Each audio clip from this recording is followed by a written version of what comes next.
All right, Chance, let's get right to it. It's what former Red Scott Rowland called the Big 162.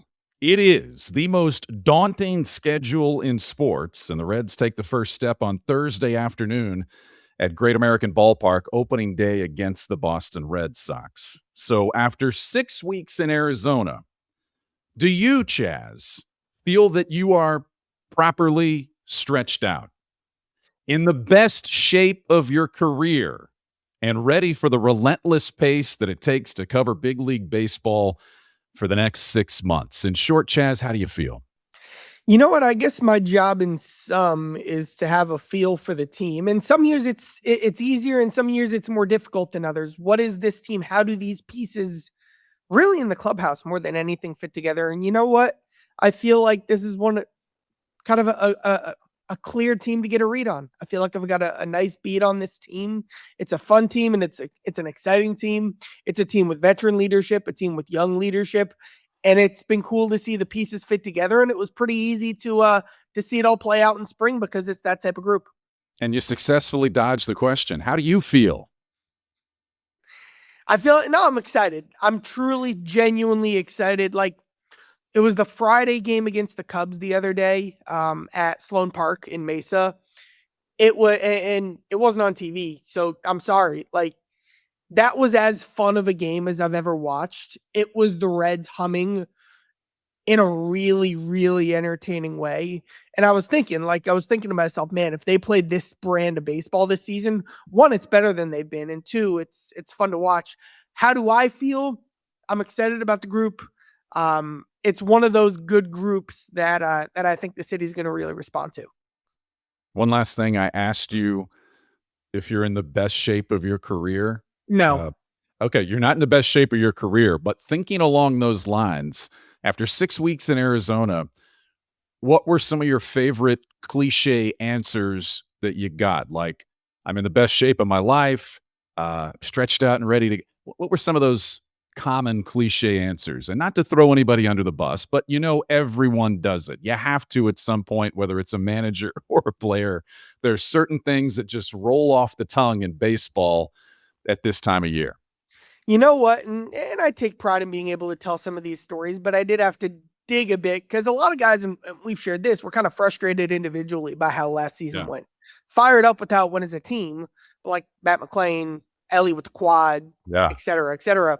So a lot of it's a new year, putting last year behind me was a big theme from a cliche perspective, but then we got into some of those stories, which were cool too. Excellent. Welcome to Power Stacks, proud members of the Growler Podcast Network, and presented proudly by Joseph Toyota of Cincinnati. Baseball season is officially back this week. That means long innings, big swings, and a whole lot of hype riding on every pitch. Around here, we know that rhythm. Some nights at the ballpark are a grind, some nights are fireworks, but the teams that win are the ones with the right lineup and the right people in the dugout. And that's exactly how the team at Joseph Toyota approaches things. No rebuilding year ever, no waiting for next season, just a roster of experienced pros who know their positions and show up ready to perform every single day. So whether you're stepping up to the plate this season for a new Toyota, maybe you're looking to trade in your current ride, or you can just shop, just exploring your options. Joseph Toyota has a lineup built to deliver. It is the right people in the right roles, making sure every customer gets an all-star experience. So while you're listening to Power Stacks, keeping score with the Reds, remember, there's a hometown team working just as hard off the field. It is Joseph Toyota, a championship lineup, ready when you are. So, Chaz, if we look at this show as your final start or your final tune-up before the regular season starts, I think it's important to do some final spring stats for Charlie Goldsmith. So I've got a list of questions here for you to run through the last 6 weeks. So we'll try to keep these answers and questions as rapid fire and back and forth as we can. I know some require some explanation, but I'll start with this. How many total days in Arizona for Charlie Goldsmith? 42, and you didn't ask, but a heck of a lot of iced coffees and Black Bear diners. At least that many iced coffees consumed for Charlie Goldsmith, and near perfect attendance for spring training. Although sadly, again, for the second time in your life, you're probably disappointed you don't get the gold star for full attendance. Too soon. That's okay. Too soon. I know it hurts. How many chalkboards written in spring training? 90. I don't feel like I wasted any of them. There was, I mean, like I said earlier, like it is a genuinely interesting team, and I put a lot into each of the 90, and I take pride of not just 90, like there were 90 chalkboards with intent. All right. Favorite interview across spring training for you? I'll give you 3. McLean on the lessons and kind of the competitive fire that he learned and worked on and prioritized based on everything he went through in 2025. He flies under the radar, but Cabrian Hayes, I sat down for 30 minutes with him. It was my longest interview of the spring, and I just had no idea how much adversity he's faced over his career. From an injury perspective, from trying to find a coaching style that works with him, the ups and the downs, the trade. And then this is one we haven't even talked about, and we'll maybe tell the story another day. You can find it up on Charlie's chalkboard in the archives in the other 90 stories. I talked with Chase Petty for 6 minutes about his tattoos. And he was, through the tattoos, explaining everything from Japanese history and sword lore to Marcus Stroman. And that was fun. And that's, I mean, you can find that up online, and we'll probably I'll probably play that here at some point if Petty's pitching in the big leagues. But that was a really cool interview. Love it. Most surprising thing you discovered, whether it was something about someone, something about Goodyear, something about covering spring training that stood out to you. Most surprising thing. I'll give you 2, one on the field and one kind of personal. The most surprising on-field development was just Brandon Williamson. Now, he said exactly what he was going to do in like the 3rd day of camp. Like he had a good idea, and then he didn't just back it up. He backed it up and then some. But the fact that he looked like their best pitcher in spring, just in terms of how he performed in February and March, that's really a testament to a guy who had been through so much, who hadn't been on the mound in so long. And then other biggest surprise, I mean, and I think I've mentioned this before, but anytime you see a coach coaching on one leg, like Colin Cowgill is, not just a torn, well, I guess it is just a torn meniscus, but like a capital T torn meniscus, he's like hobbling around on forearm crutches, putting no weight on it, but out in the outfield, like doing hands-on work, running around essentially with the guys. Like it was shocking to see him out there, but I guess it's not shocking if you know Colin. No. Gamer 100%, Colin Cowgill. Final question. Thing you missed most about Cincinnati? This is a long time away. This is a big commitment. You probably, outside of camp, summer camp, when you were a kid, you probably haven't spent this much time outside of Cincinnati. So what'd you miss? You know what, man? I still need it. I need a haircut. I was going to get a haircut the week of free agency. That was out. Like, what an idiot I am, NFL free agency, to have that idea in my head. So, but then by the time all the free agency dust had settled, there was like a week left in camp. So I said, okay, I'll wait. I was overdue already. But now this is probably, it's not long by any means, but this is probably the longest my hair has ever been. And I hate it. So I'm getting a haircut tomorrow. All right. And you didn't trust anyone in the state of Arizona. It wasn't trust. Like, I've gotten haircuts at spring training before. But again, I was like, all right, I'm going to do it like when I need it, about a month out from my most recent haircut. But then again, it was for agency. So I'm like, oh, let me just, delay. And then I look up and there was a week left in camp. And I said, you know what? I can deal with the consequences for a week. But I know you got a guy in Cincinnati. So that's I'll see him tomorrow. Okay, you'll see him tomorrow, and you'll be all tightened up for opening day, and we'll look forward to that. All right, coming up on the show, time for the dramatic tease. Coming up on the show that we're calling the Power Stacks Opening Day Spectacular, Opening Day Jamboree, Opening Day Extravaganza, all of those things. Coming up next, he is the Grand Marshal of the Reds Opening Day Parade, and he's also the Grand Poobah of the Reds broadcast crew. The Cowboy, Jeff Brantley, makes his Power Stacks debut in just a bit, and it's a doozy. You'll want to stick around for that. Also, the good vibes are back. Maybe the best vibes ever as Eugenio Suarez returns to the Reds with some serious WBC buzz. And something old and something new, Chaz. The easy connection between Reds Hall of Famer Joe Nuxhall and opening day starter Andrew Abbott. All that's on the way. We're going to stretch our legs some today. We got some time. But we'll start, as we always do, with the leadoff spot. And the last news, well, not really the last news, but some of the last news to come out of camp is the roster's set. There weren't a ton of questions as to those final spots on the roster, but there were some. So the final 2 or 3 decisions that had to be resolved in the final days of camp, what were they? And where did the Reds land with the final roster? There was one bench spot and one spot in the bullpen. The bench spot, we kind of laid this out in advance when we previewed this spot. Came down to Lowe, Blade, and Hines. Heck of a camp by Hines, and a really nice camp by Blade as well.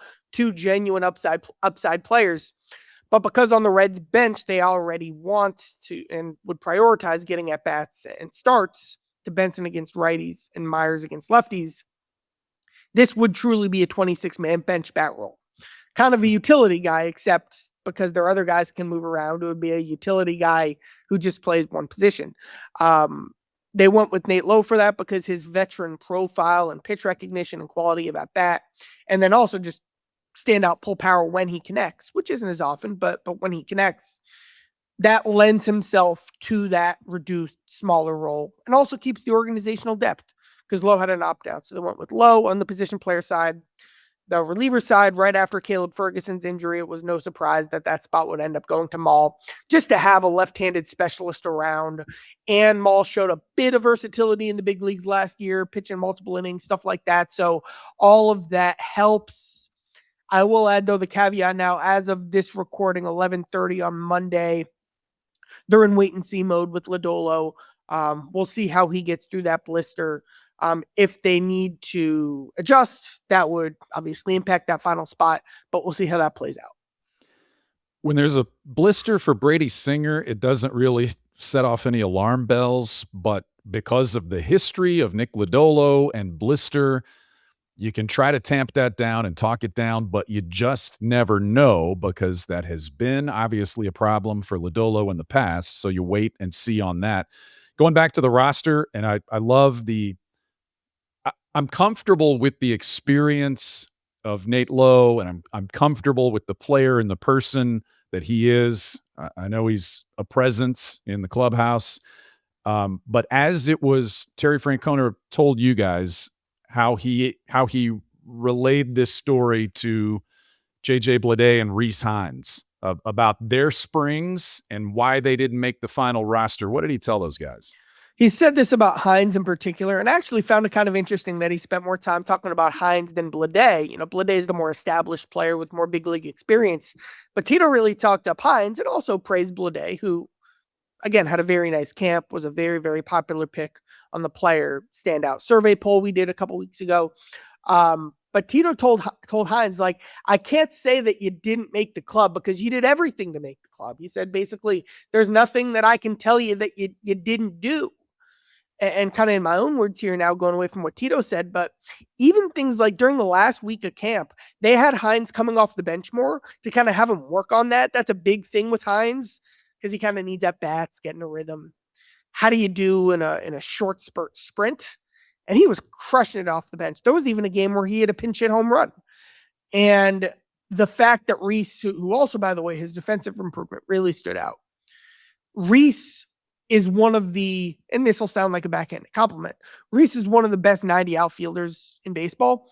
Reese belongs in a starting role somewhere.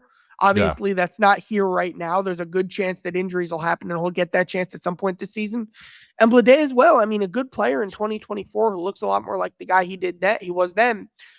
I guess the best thing to say, though, is that, they had Dunn, who wasn't the same player he is now, and Hurtubise on the big league roster last year. They put Tyler Callahan in the outfield. They had to really stretch to find the outfield depth they needed last year. That shouldn't be a problem this year. Add in Hector Rodriguez, who's going to play every day in AAA, and heck, they've got outfield depth in AAA. So the Reds view that as a good problem to have. A good problem to have, and we said it last week. If you think of yourself as a good team, a competitive team, these are the types of decisions you have to make. But the Reds haven't always had to make these types of decisions in the past. You could characterize them quite differently, in fact. So to send good players away to start the season and know that they're there when you need them, that's outstanding for the Reds. I mentioned Nate Lowe and a presence. There are certain guys who have a presence when they walk in the room for different reasons. It depends on the personality, but you earn and accumulate that kind of street cred in a big league clubhouse, for lack of a better phrase, over a period of time for different reasons. What was the room like in Goodyear when Eugenio Suarez reappeared with his new teammates after the performance and the success that he had in the World Baseball Classic? Everyone was really proud of him. It's funny too, because it's a group that doesn't even know him that well yet. Like, he spent like a week in camp, but still someone they were cheering for in the tournament, someone they were proud to see come back, and someone who they know how important he's going to be to the group in 2026. And they were reminded of that. How many times did we see a Reds team that needed a big swing and a big moment last year not have the punch and the power to get that done? Gino, the batting average won't be great, but the impact moments are something that really matters to him. There's been a stat that's followed him for a lot of his career.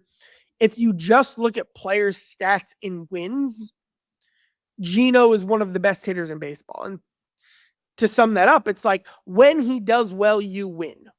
And that's an important thing to have. And he doesn't do that. He doesn't do that as much as Aaron Judge or anyone like that. But that type of impact he has when he's hot, everyone knows what that is and what that means. Everyone talks about, okay, what kind of a spring did someone have? And you temper those things. But the kind of spring that Gino had at the WBC, that's legit. That's different. That wasn't spring training baseball. Well, go ahead. There's an important caveat there. And it's a bit of a concern. The fact that he got so few at-bats. Right. He's behind. Right. Especially because, like, Venezuela didn't play him really in the pool play stages. They just played him, I think, against like Great Britain, or maybe like Great Britain and Israel or something like that. It was two of those teams that were, not two of the teams that didn't have big league starting pitchers. And then their Venezuela's manager at the end said, in these elimination rounds, I'm just rolling with Gino.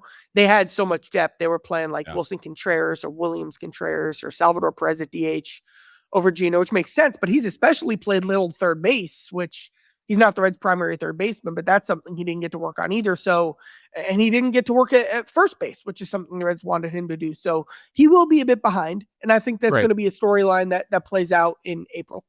But he's not here to play first base or third base. That's not why the Reds signed him. And so, yes, he didn't get the at-bats, but he showcased the player the Reds hope that they're getting, and that is big hits in big moments and someone that a team rallies around and lines up behind. As they say in hockey, he kind of pulls guys into the fight.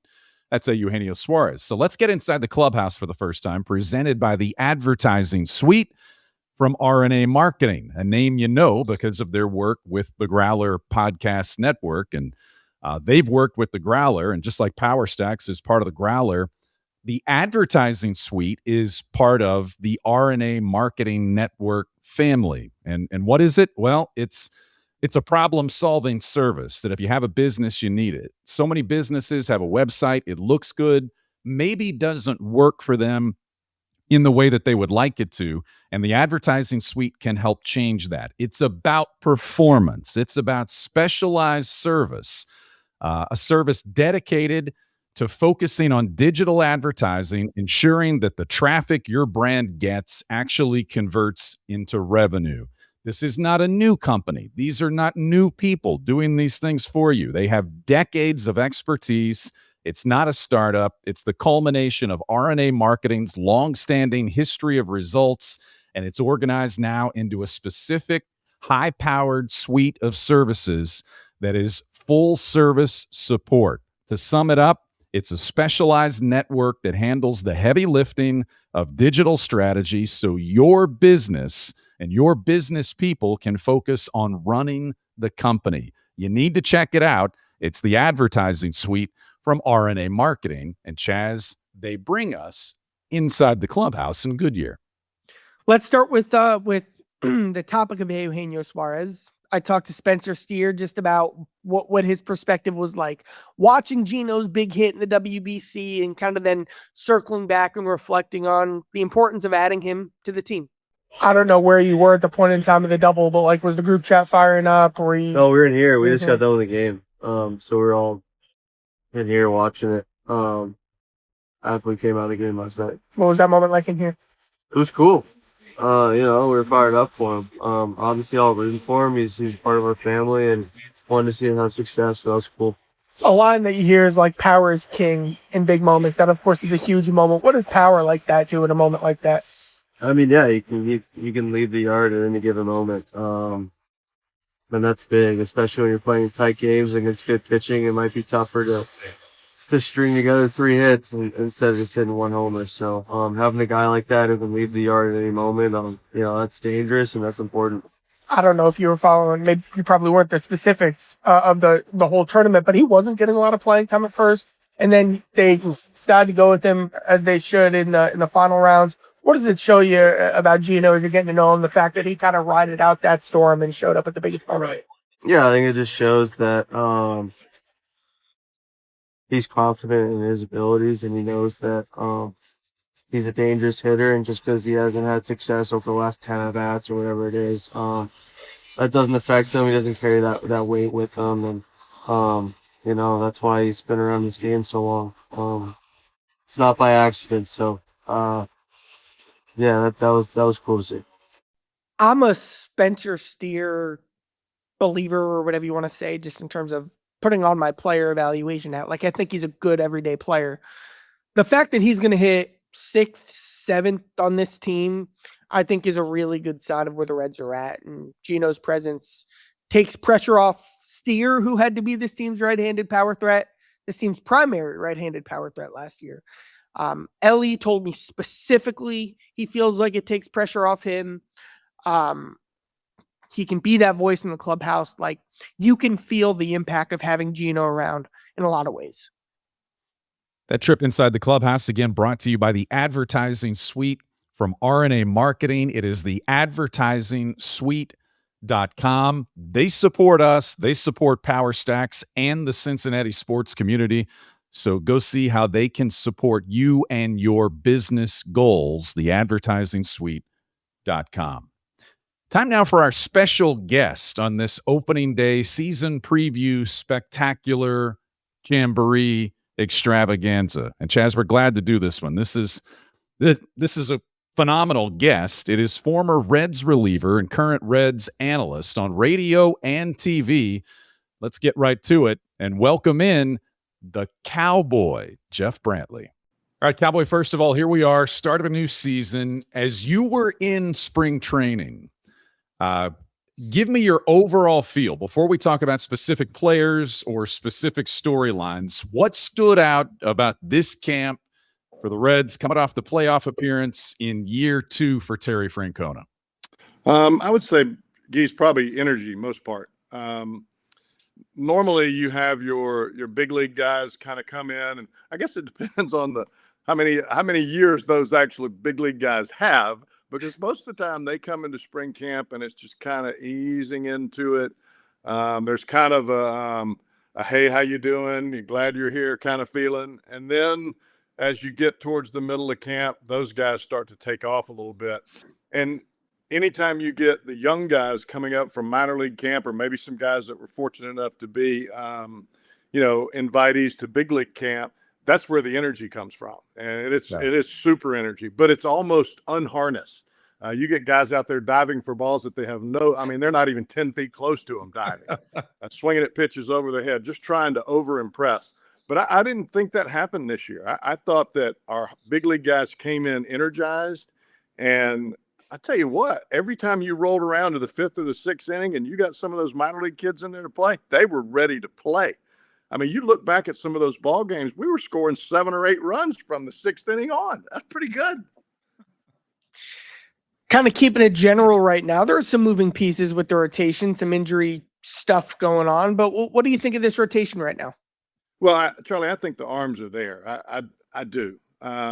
There's always nicks and cuts early in camp, especially early in the season. Guys trying to stretch their arms out again, get themselves ready. The one thing that we don't have, even if you consider Hunter Green and this whole issue, we don't have any monstrous season-threatening injuries. I think Hunter's going to be back. I think he may be back sooner than what he thinks. Simply because, bone spurs are bone spurs. You just go in, you suck them out, and you go play. It's just a matter of getting that inflammation down so you can get back to throwing. But as far as blisters and those types of things, that doesn't really concern me a whole lot. I mean, you might miss a start, but I mean, it's a long year, man. It's not just about the first 3 games of the year. All right. So what's your best? Give me your best as to the why of 6 starters to start the season, and your best case scenario or your best thought as to how this might play out. How will they use 6 starters for the first couple of turns through the rotation, if that's the plan? Well, I think it's twofold. Number one, I think Williamson threw the ball too well to send him to AAA. I think he's proven that he's pretty close to being ready, if not ready. And I think with that being said, think about it from the kid's standpoint, whether you're Rhett Lauder or whether you're Chase Burns or whether you're Williamson. What sounds better? You're a starter and you're the 6th starter, or you're in the bullpen? Think about that a minute. Mm-hmm. What sounds really good is, hey, I made the rotation. So in a sense, you keep the guys that you're going to keep anyway. You lift their spirits, their energy is up. Hey, I made the big league rotation. You're rewarding guys for their off-season work. You're rewarding them for what they've done in spring training, and you're not kind of piecemealing this thing. I think you have to have a piggyback anyway early in the season. You got to have somebody that can pitch a bulk innings in the middle of the ball game. If we get somebody that goes out and throws 7 innings in their first start, I will be off the moon. It just doesn't happen anymore. I mean, you don't even get 7 innings in July, much less in April. Cowboy Chase, excuse me, Chase Burns looked like he was searching a bit during the second half of camp. What'd you see from him? I think there are a lot of talks going on behind the scenes about how he's supposed to pitch and how you're supposed to attack hitters at the big league level. It's a learning process, and sometimes that supposed to feel takes away from how you really want to feel. And we've seen Chase pitch at our level. I mean, he is guns a-blazing. He is coming out after it. And I think once he gets into the season, that's the kind of guy we're going to see. But there's also a learning curve. You have to learn how to locate, and you have to learn how to locate consistently to be a great pitcher up here. And he's got a great arm, and he is going to be a great pitcher. But is it going to happen overnight? Man, it's too hard. It's too hard. So I think that with some learning processes and people, he's starting to feel it a little bit. I mean, that little fatigue, the little gear down that they had there in the middle of spring training, that's one of those things that, I mean, as an individual, I don't care how old you are. You could be 19 and you say, oh, it's not feeling exactly how I want it to feel. And so you kind of take note when people say, hey, if you locate better and you get hitters out on the first 2 pitches, maybe that arm doesn't feel like that when you're going 3-2 to everybody that walks up there and they keep fouling off your fastball and you keep trying to throw it harder. That's like banging your head against the wall. It hurts. Let's go a little bit deeper on the other 2 young guys. You already mentioned Brandon Williamson. What made you say what you said about Brandon Williamson? Hey, you can't send this guy to the minors, coming off the injury, and then also coming off an injury. Where is Rhett Lauder? We've seen him at the big league level, but after all of that time off, what did you see in spring? Did he look the same? Did he look different? What about those other 2? Well, let's start with Williamson. The first thing that I noticed in the first game that he pitched, he hit 96. And I looked at Tommy, I said, oh, this is not the same guy we saw before the surgery. Not that velocity is everything. I mean, you guys know me. But what I noticed from Brandon is the command, and by that I'm talking about cutters into right-handers with some depth to it, and he was using 2 or 3 different shapes. Now I don't know if he was doing that on purpose, but it sure looked good, and the ability to turn over that changeup and land it not only on the outside part of the plate for a strike, but to get some fish where you got some chase off the plate. Now, if you're doing both of those things, cut the ball in on a righty and the changeup away, you have a lot of success. I mean, that's what pitching is about. It's kind of that rocking chair effect. You get him looking away, you bust him in. You get him looking in, and you throw the fish away. So those 2 things made me feel good about not only his execution, but his physicality on the mound. Now you flip the script to Rhett Lauder. He looked like he was in midseason form from the first day. I mean, who comes out in their first game of spring training and is front door and lefties with a fastball that starts under their hands and runs back over the inside corner for strike 3? Nobody does that, because everybody's afraid to get too ready, because they think, well, maybe I might overthrow early in spring training. He was ready, and he is ready. And I think when you look at Lauder right now, he's the same Lauder we got when he came to the big leagues the first time. He's able to locate his pitches. He has no fear, none. And that's the stuff that you can work with. If you're Derek Johnson, you got to be just salivating, thinking, God, this kid is going to be really good. I mean, you throw 2 different breaking balls and a changeup for a strike when you're behind in the count, and you can locate on both sides of the plate, and then you add that filthy thing under the lefty's hands. Oh, jeez, give me some of that. Shifting gears to the bullpen. Great years by Pagan and Santillan last year. A lot of high hopes for him this year. Ashcraft a lot of time as the 7th inning guy last year. I'm curious, kind of take out Pagan and Santillan because they're kind of in their own tier. When we get to September, who's the Reds' next best reliever going to be between Ashcraft, Johnson, a young guy like Phillips or May or Maxwell? Who's the Reds' next best reliever going to be by the end of the season? I'm really excited about Pierce Johnson, because when you've got a veteran guy that is healthy like he is right now, and he's throwing the ball well, it gives you some comfort if you're Tito, because as things go along, Pierce is the kind of guy that he's just going to take the ball. He wants the ball. He's very similar to Santillan in that respect. They want to be in the ball game, and not only do they want to be in there, they can handle it. They're not going to put you in a bind for the most part. As long as Johnson is able to take the ball, he could close for you and wouldn't even think a thing about it. And by that, I mean, if you take some younger guys, and we have seen this, God knows how many times I've seen this on the big league scale, that pitches in the 7th and the 8th inning, and he is rock solid, outstanding. You change the inning, just 3 more outs, and he turns into a total psycho. That's a problem. And it happens every time. And what happens with that is that pitcher thinking that he has to be somebody else in the 9th inning. And you don't. All you have to do is get 3 outs. And once they figure that out, then they're going to be okay.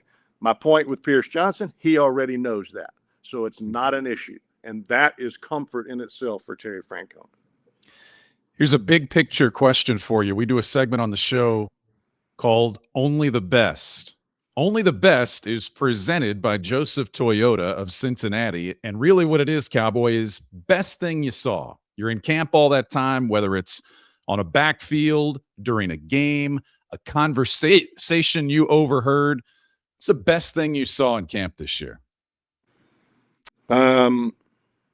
I don't think there's any doubt about that. It was Matt McClain.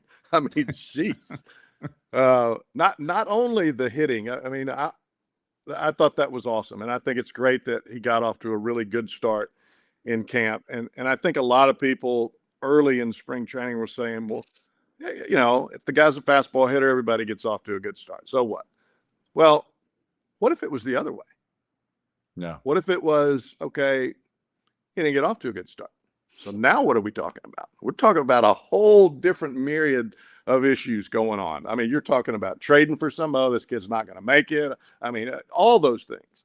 Well, he didn't get off to a bad start. He got off to a great start, a phenomenal start, and he carried it all the way through spring training. He is the one consistent bat that you had from day one of camp to day 31. I mean, and he was rocking it. And that's a great thing. We already know he can flat play defense. He's a leader on the field. But what about his look? I mean, he is like, boom, and I mean, it's not like he's a, 6'5" Adonis, but I mean, for his size, man, he looks like Ron Say out there. I mean, just rock. It's big. I love it. What'd you think of Sal this spring? I'll be honest with you, Charlie.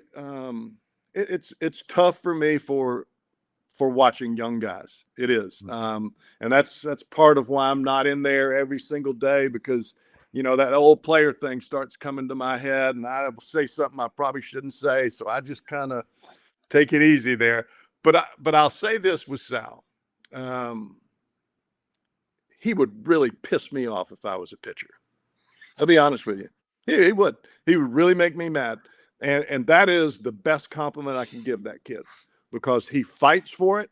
He wants it. His energy is so high. And a lot of that is that swagger. And people keep saying, oh, well, he's a kid. He's going to get knocked down. You know what? Let him try to knock me down. Let him try to knock me down. You do Sal. Because if you do Sal, everything else will take care of itself.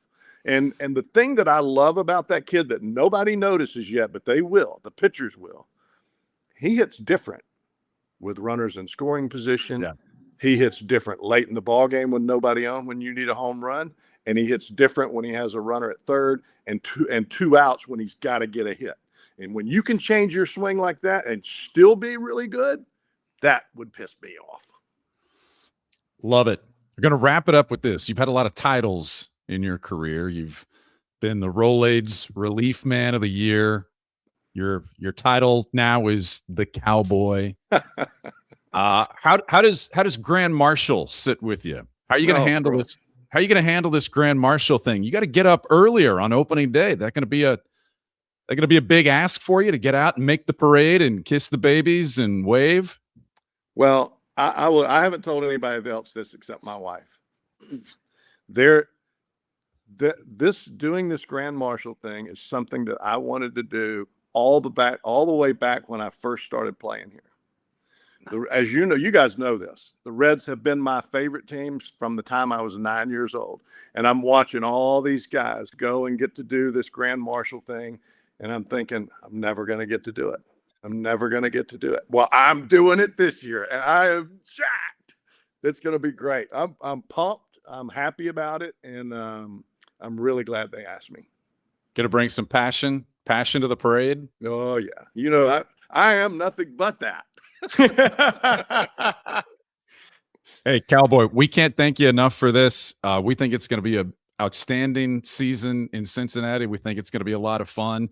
Enjoy the parade and enjoy everything that opening day is. I told somebody the other day, I said, nobody has more passion for the Reds. Nobody has more passion for Cincinnati than Jeff Brantley. And thanks for being a guest on Power Stacks, man. We appreciate it. Thank you, guys. I enjoyed it. Thanks. All right, Chaz, that was outstanding. Look, to have a guest like that for this show, you probably grew up listening to the Cowboy, and I thought his answers specifically about Sal Stewart were phenomenal. Can I tell you my favorite Cowboy story? Please. So back when we did the second inning on the radio, which I miss dearly, it was my first one. Yeah. It's my first year on the beat. I'm a young guy. I'm still a young guy, but I'm a very young guy. And we're going on the air. We got Yid going like, all right, 5 seconds. And Cowboy, he goes, Charlie, he doesn't say anything else. He looks me in the eye. He closes his fist. He was like a pitching coach. He didn't say these words, but he was saying, you got this and I got you. Like he communicated all of that with a look and the way he closed his fist. And I'm looking at him like, yeah, you're right. Yeah, let's go. I didn't say any of that either, but all of that was understood with one look with Cowboy. And he's truly the best. He coaches me in a lot of ways, and he's a good friend. He is. He's awesome. We appreciate him. And Be sure and check him out on opening day as the Grand Marshal at the parade, and then certainly tune in, Reds on Radio. He'll be there with the great Tommy Thrall all season long, and then road games with the great John Sadak on the TV side all season long. So our thanks to the Cowboy again. Let's dig into Charlie's notebook. How did the notebook survive spring training? Did you fill one notebook? Do you start with a new one for the regular season? Just to start with that thought. You look like you're reaching for it. I got Digging both for of it. them right here. Okay. So notebook number 1. Yeah. Dead. This made it to, I would say, the first week of March. You can see that the front cover, like the bottom quarter of that has fallen off. Yeah. The side of the spine is in terrible shape. I forgot about this. You're tough on the notebook. Cover broke straight down the middle so much that I had to go to the front desk and ask for tape so I could get through the rest of the day with my notebook taping the back half together. This notebook will now go behind me in my filing area, where I'll be able to call on it if needed at all during the season. I would say during the first week of March, I switched to this notebook, which has held up great. As far as I can tell, it's got no bumps or bruises, except the casing of the spine is starting to peel. Made it about halfway through this, but you know what? I'm going to switch to a clean new one for the start of the season. All right. You got room for the regular season, and that's where we are now. And I know you have some notes in one of those notebooks about Elly De La Cruz. Elly De La Cruz, by nature, when you speak with him, is more of a quiet guy. His personality plays quite loudly on the baseball field. But since we didn't hear from him a ton during camp, but I know you did speak with him, where is Elly? Where is his head? How is his preparedness for a season in which I think a lot of people expect even more and more things for him to take the next couple of steps, what seem like many, many steps he has to go in his career? Not to say that, he's always been a very mature guy, but I'm going to use the word matured in a different sense. The way he talks about himself and his game has really matured and grown. He's older. And that's kind of the genesis of the story I wrote. He's starting to just be a normal age guy, not a unbelievably young guy. He's still just 24, but 24 is like a normal young guy in baseball. And that's an exciting stage to be, because you know exactly what the game is, how you're going to be attacked, the challenges you're going to face, and what you need to do. Again, Elly talks about this season in a very interesting way. There's no big goal. There was 70 bases a year, 2 years ago, 162 games last year. He says this year his goals are team-oriented. They're about the way he plays the game, the style he plays the game, about continuing to show the toughness that he showed last year when he battled through and played all 162 games. Francona discussed Elly, saying he's just beyond his years with just the way he talks about all this. And Elly, again, it was a really cool story and a really cool conversation, but he also doesn't want to make any headlines with any sort of bold prediction. I think that's pretty cool. The highlight of the interview was, I asked Elly, has your prime started? And he just laughs. He goes, you'll see. There's a humility with him as he talks about kind of where he's at entering this year. And for a guy who obviously faced a lot of challenges in a lot of ways last year, that's a rooted, grounded perspective that he has entering the season, and a maturity that reflects. We talked about the lineup a lot. We answered the question that Matt McLain is going to hit second, or Matt McLain answered that question, forced the issue with how he played in spring training. So you have Friedel, McLain, De La Cruz. What about 4-5? Did we get it right? Has it changed? So Terry Francona reserves the right to change his mind. That's a direct quote. Literally, he said that. He said, I might change my mind on the flight home. But Gino comes back, and then in his 2 games, it went Elly, Stewart, Gino, with Sal hitting 4th and Gino hitting 5th. Assuming it's 6 that way, this is a huge deal. This is a huge deal. What do we know about Tito? We know that Tito is as particular about his lineup as any manager in baseball. First, the fact that it's just his baby. He makes it. Yeah. He's got his card and his notes, and he writes the lineup. He gets the opinion of the other coaches, but that's something that's very important to the way he manages a team. 2, he is as patient with the lineup as anyone in baseball. Like, he likes to stick with the structure, and he very rarely changes up that structure. And if he does, there's a very good reason for it, and he'll ride it out. The fact that he would enter a season with Sal Stewart hitting cleanup, I don't know that there's anything Tito could say that would be as complimentary of Sal and shows how much he believes in Sal, specifically when you move Sal ahead of an all-star and the highest paid player on your team in Suarez. So here's the stat. This is going to be Tito's 25th year as a manager. In his entire managerial career, he's only had one rookie make at least 25 starts in a season in the cleanup spot. That would be Scott Rowland in 1997. When Scott Rowland won Rookie of the Year and started his Hall of Fame career with the Phillies. By the way, and not to discount Scott Rowland, one of my favorite players of all time around the game, that Phillies offense was terrible. That team lost 95 games. They had 2 good hitters. So it's not like Scott had a bunch of competition to be hitting cleanup. Of course, he's Scott Rowland. He would have been hitting cleanup anyway. But for Sal to be slotted in a lineup with real depth and some established guys ahead of an all-star, also, in Terry Francona's entire managerial career, here all of the times he has had a hitter who is 22 or younger hit cleanup. Scott Rowland, 80 times in 1997. That's the year we talked about. Lars Anderson, I've never heard of him. Once in a meaningless game in 2010, Boston was eliminated. It was a doubleheader. Lars doesn't even count. You've got Scott Rowland. You have Sal Stewart 3 times in 2025. Last September, he got a couple days in the cleanup spot. I think he'll get a lot more this year. So I can't stress enough how much Tito is saying about Sal. Just the fact that he's even considering this move, and then if he does, it is a massive, massive deal. I love that point. Opening day starter Andrew Abbott has the body of work, has earned the trust of Terry Francona and Derek Johnson from what he's done. He's an all-star last year. So good. What do you make of his spring? Does it mean anything at all as he heads for his first opening day start coming up on Thursday? Every player, every pitcher's at different stages. You read certain things into spring trainings with some and not others. Here's where I'm at with Abbott. Well, first of all, whenever he's been healthy, he's truly just been good in the big leagues. There's no, and when I say healthy, he wore down the stretch in 23 and 24. Whenever he's not worn down, he's great. Can I guarantee that Abbott's going to have a lights out season? No. But if he doesn't, if he struggles, the reason for it hasn't happened yet. If he has a bad season, I don't think I'm going to be looking back and saying, oh, we saw it in spring training.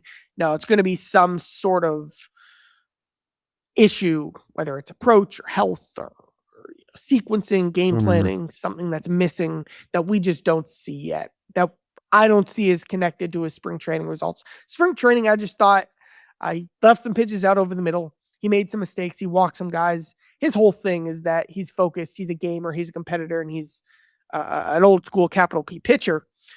I don't think that's going to carry over to the season, so I think it's fine with him. I also think he's earned the opening day start. You look at the body of work, like I said, Reds' best pitcher in 2023 until he ran out of gas.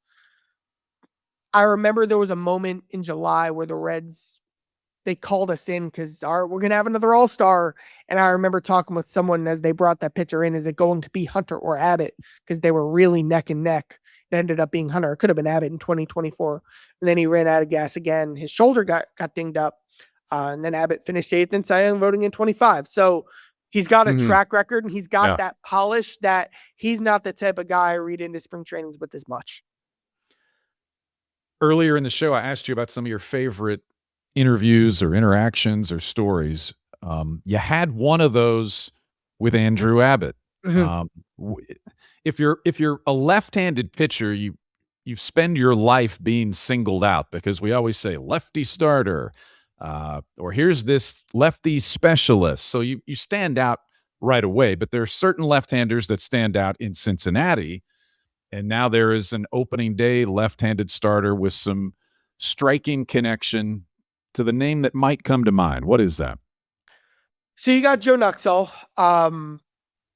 I'm not like, once I heard Abbott was starting opening day, like the first thing I thought of was the image of, man, like a left-handed starter wearing number 41 on the mound on opening day. Like, how can you not think of Joe Nuxhall in that moment? Especially so when you look at, the fact that in the entire history of the Reds, you've only got, I thought I had this down in front of me, it's like 19 total starting pitchers.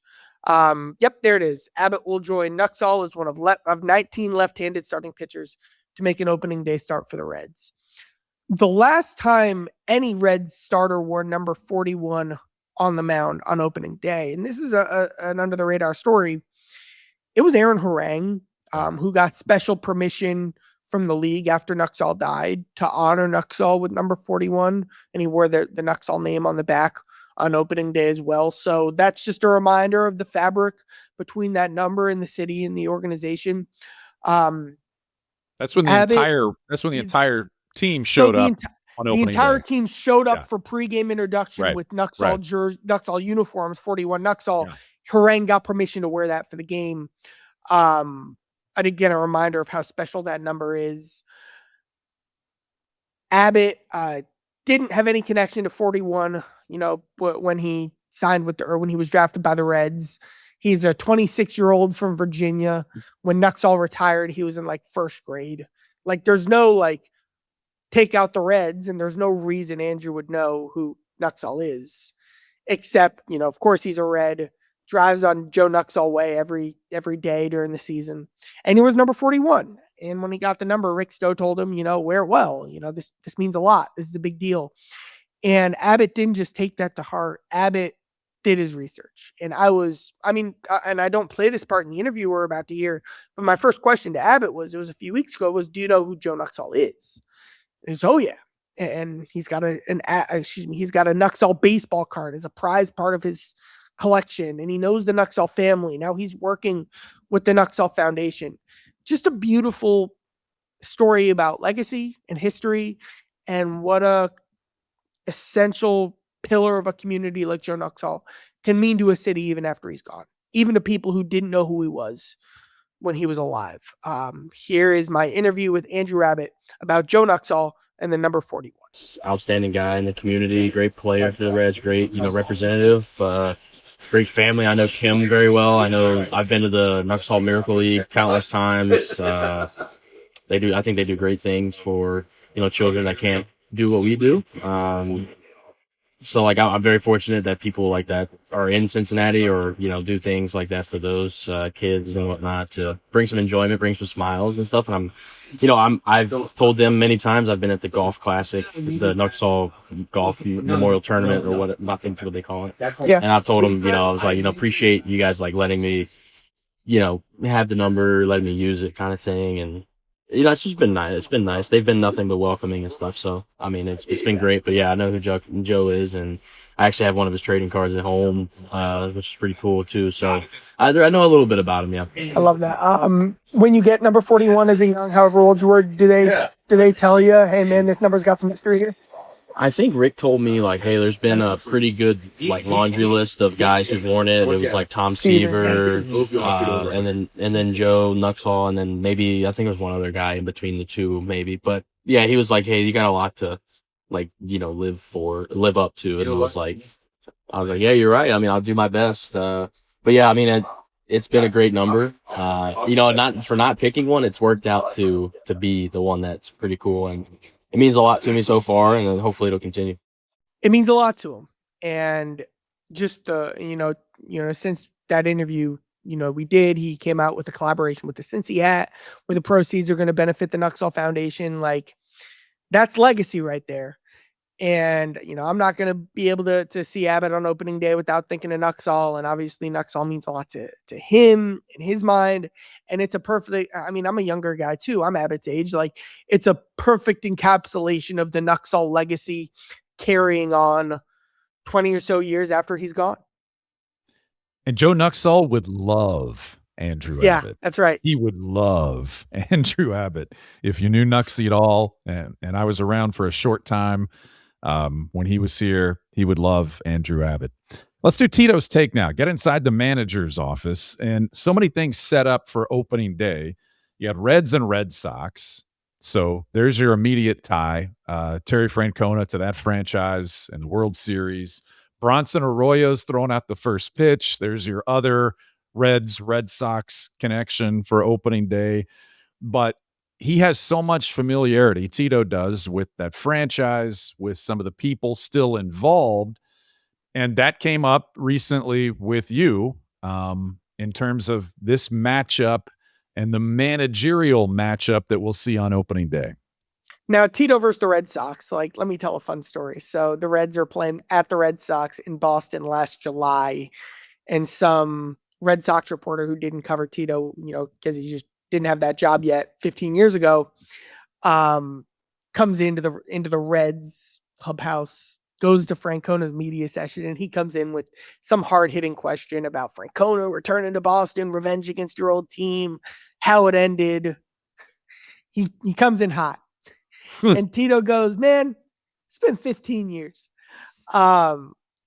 Tito is not going to play up in any way. He's kind of over that facing the Red Sox stuff. Now, it's obviously something that means so much to him is the relationship he has around the game. And Red Sox manager Alex Cora played for Tito. And so I asked, what's your relationship with Cora? What do you remember about him? What stands out to you from your time with him in Boston? And Francona had a really awesome answer. Here's what Tito said about Boston's current manager. My favorite thing, this is probably him encapsulated. The year we had Pedroia makes the club, he's our second baseman. He can't get a fucking hit for about the first, I'm going to say 6 weeks. I might be off a little. Cora's at about 350 as the backup. Cora could undercut him, and he went out of his way to make sure that Pedroia, I was so proud of him. And it cost Cora some playing time. But that was kind of the ultimate, that's to me what a teammate is. He really looked out for Pedroia. And I bet you if you asked Pedroia, he'd say the same thing. Yeah, I'm going to put on this. Never forget Pedroia saying, we sat in for 2 days in Minnesota, and Johan Santana was pitching on Sunday, and Millsy went into the shower. Pedroia said he was in full uni. He goes, you're playing tomorrow, let's fucking go. Peace, I was scared to death. Called him Dr. Evil. Dr. Evil came in, he goes, I was scared but he got a couple hits the next day and never slowed, never. Funny now to hear him say, I was scared. One cool full circle thing too is that not the Dr. Evil part, but the first half of that story about Pedroia, I had actually heard from Tito last year. It was something he brought up when he was talking about Matt McLean and the bad season Matt McLean was having. And he also brought up Santiago Espinal as kind of an important guy who was playing well, but wasn't stepping on the toes or getting in the way of McLean, and instead was helping him. Espinal, and he drew the connection at the time, was kind of the core there. But then to get the full story there about Cora and the end note about Pedroia, he's seen a lot of cool things in this game. And it's funny too. I'll tell one more story. Mike Napoli managed the final 4 innings of the Reds spring training game on Saturday that ended with a walk-off grand slam. And Tito then sent Mike out for the post-game interview with us, which is fun. And then, my last question to Nap was, I said, so if you were managing, what was Tito's role on your staff? And he said he was just in the back telling stories with Hasselman, the catching coach, the whole time. And I turned around and then I realized, wait, I'm getting distracted. I'm managing the game here, because they were laughing so hard. And so that, Francona certainly can tell a story. No doubt. That's a good one. So yeah, Boston's in town, your opening series opponent in Cincinnati. We mentioned this before. Playoff team from a year ago lost to the Yankees. They lost Alex Bregman in the offseason. You look at notes right now about the Red Sox. A lot is being written about Roman Anthony maybe taking off as a star this year after what he did at the WBC also. So look for that. But you're going to see Garrett Crochet on opening day, Sonny Gray for game 2, old friend Sonny Gray. So that's to look forward to.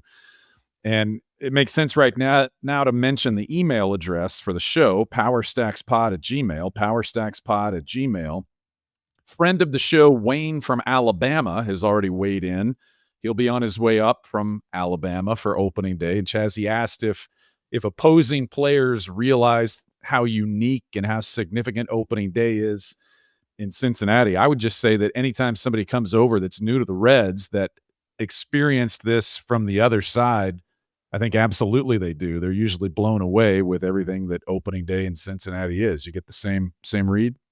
I just talked to Pierce Johnson about everything he's heard and kind of what he understands the environment means. Yes, of course. It's my favorite day of the year too.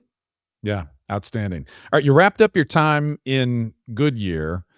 You dealt with the heat. You dealt with a flat tire.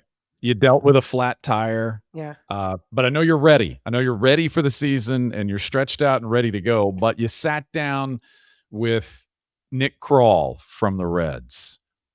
What were the takeaways from that conversation? And I know you're going to tee up some sound with Krall as we wrap up this edition of the show.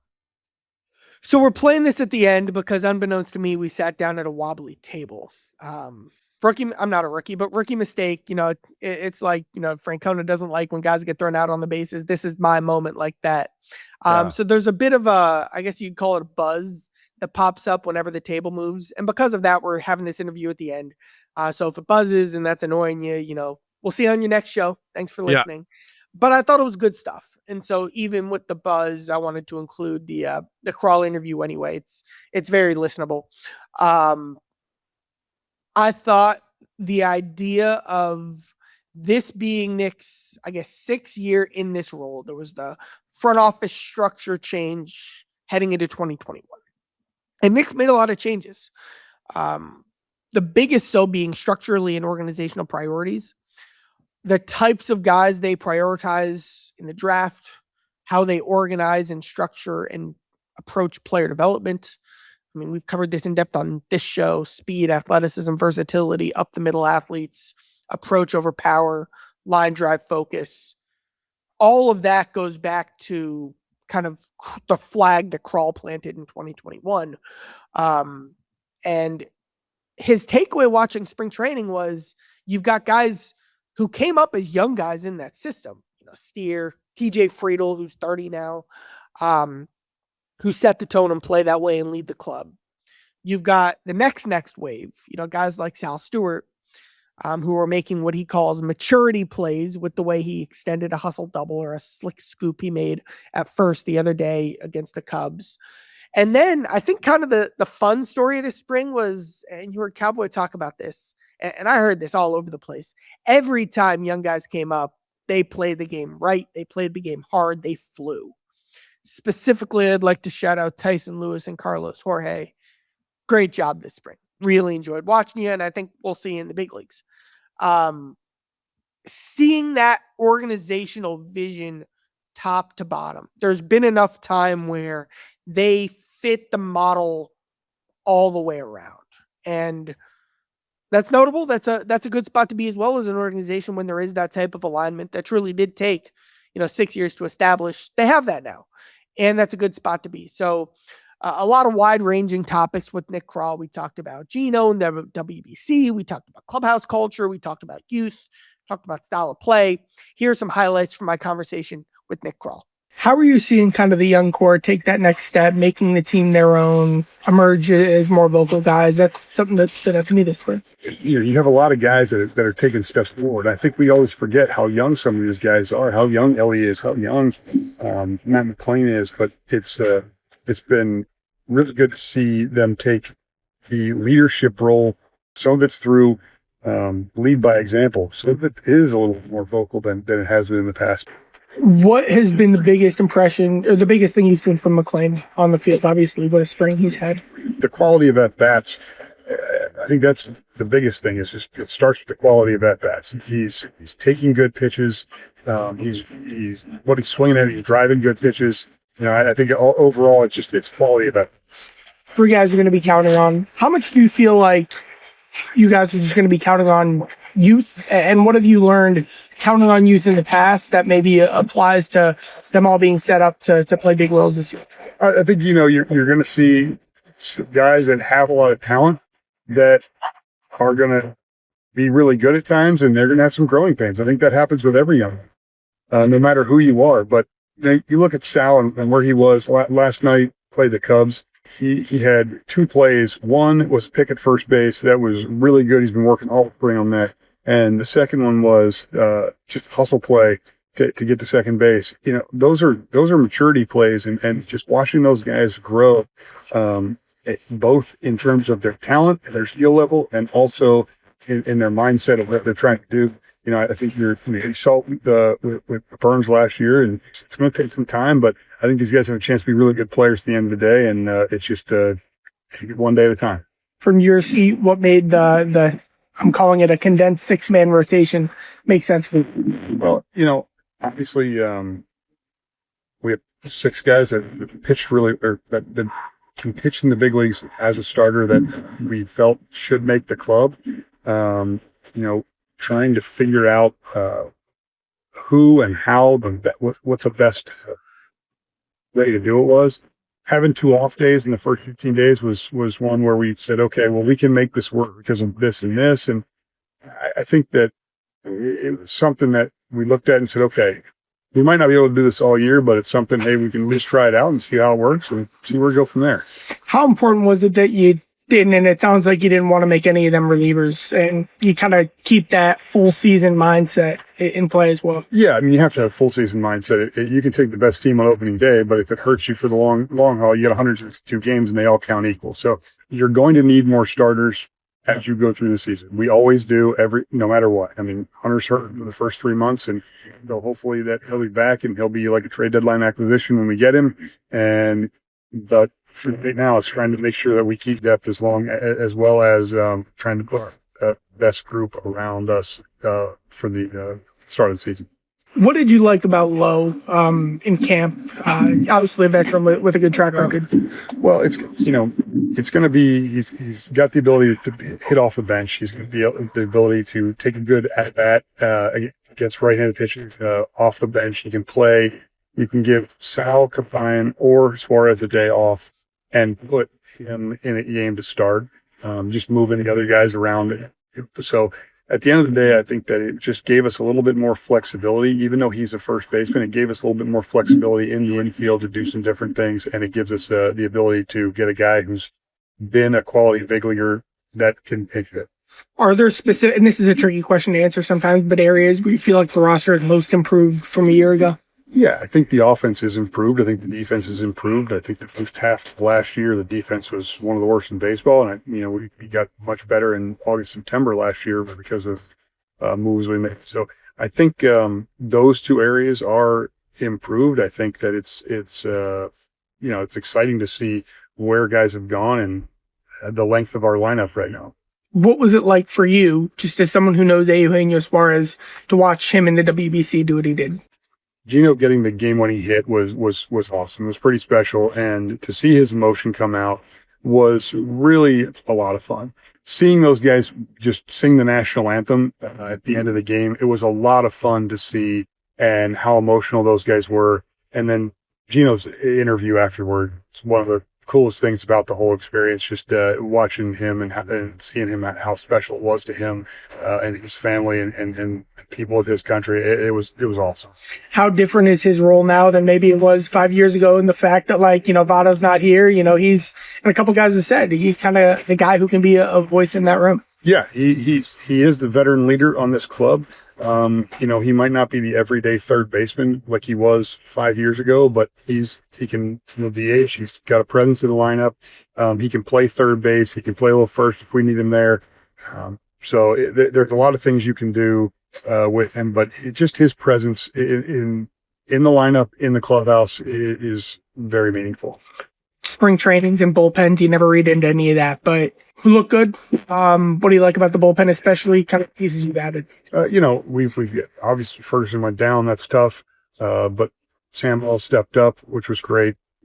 Just seeing those guys pitch, and the calming presence from the veteran guys is really good. I think it'll be really good for the younger guys. There's some upside in that bullpen. There's some stability. So hopefully that they're going to come out and be a strong unit for us this year. What did you enjoy seeing in the farm system this spring? Everybody that came over had energy and played really hard, from Carlos, Jorge, and hitting triples to Steel Hall to, guys running the bases to, playing hard. Yeah, are some of those kids 18? Sure they are. But, when you watch those kids and the energy that they bring to the game, and having Tito recognize them after certain wins in spring and for, how they played, and it was a lot of fun to watch. And I think that's, some of those guys are going to start in A-ball, but they have a chance to be impactful players for us for a long time. Last thing, why do you feel like it's working with Tito? Not that it wouldn't never ever work, but why do you feel like it's gone? Seems like it's gone very well. He's great. He's great to work with. We had some disagreements this week about some things, and we talk through them, and it's an easy conversation. It might be a tough conversation, but it's a very respectful and go back and forth conversation. And we as he says, we figure it out, and we do. And it's that's what's fun about it. He keeps it loose, but it's also in a serious way. He's a fun guy, but he wants you to do the little things on the field well, and that's fun to work with as well. He can challenge us as in the front office as well, and but he's very easy to work with. All right, outstanding, Chaz. I think the Extravaganza Jamboree Spectacular is now complete. Any final thought from you before opening day? Let's play some ball. If there were a theme song for our opening day Jamboree Spectacular, do you have any idea? Like, obviously we won't have the music rights to play. Like, you got like Celebration. You got like, I don't know. I'm thinking like a disco groovy vibe. No, something with an edge to it. Okay. Yeah, that's my mindset. My kids don't understand the concept of hype music and what gets dad going. Something with some edge. Like I'm coming out of the bullpen. I want Enter Sandman. I want that kind of stuff. So maybe that. But this is it. This was a great show. Our thanks to the Cowboy for his guest appearance on the show. Thanks to producer Kent for all the audio and making the Krall audio. Rookie mistake, Chaz. Making the Krall audio listenable and for his great work. So I got to say, and also just real quick, thanks to Nick for joining us as well. I appreciate his time. For sure. Can't wait to get to the ballpark. Can't wait for the season. Quick programming note. We're going to experiment some on Wednesday night. You'll share, I'll share details before that on how you can join, but we're going to experiment on Wednesday night with just flipping on the YouTube channel and taking some listener or viewer questions on opening day eve, just to set up the next day. We'll see how that goes. Maybe there's more to that in the future. We'd love your feedback on that, but look for details on Wednesday night and what we're going to do then. And then after the game on Thursday, we'll have an opening day reaction show on Thursday night that'll carry into the off day on Friday. Opening day reaction late Thursday night into the off day on Friday. Our next two appearances for Power Stacks. So we're excited about the season and all that means. Thanks for listening. Thanks for watching. Chaz, please go get a haircut, and we'll see you next time on Power Stacks.